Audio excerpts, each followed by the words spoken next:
Takže hello guys. A jestli ještě tenhle kanál živej, kam. Víte, co bychom mohli udělat?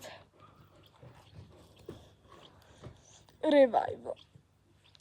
Jakože OK, říkáte se, tak to vám zruším nám to dělat to uprdele, se najdu noví lidi. A bude nás kytarista a bubeník.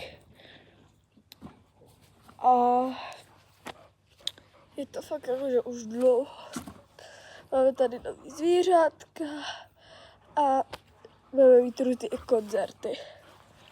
Jako ne koncerty, teď budeme zpívat spíš. Tohle je naše nový pejsek.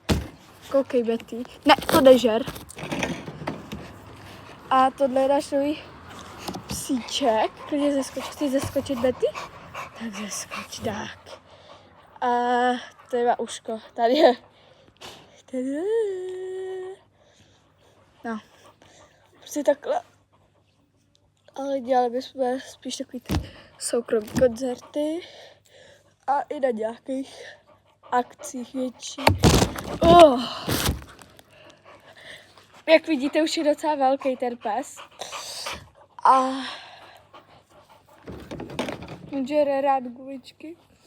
No, chce je rád, koukejte, no. Takže takhle nějak. A ne, Betty, sedni. Sedni. Betty. Tak. A nedosteš.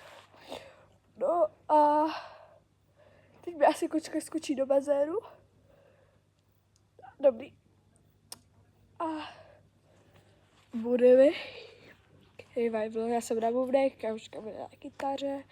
Trénovali už jsme nějaké věci. Neho! Kočka, víte? 2 nový kočky máme. A dům se postavil. Video bylo před starým.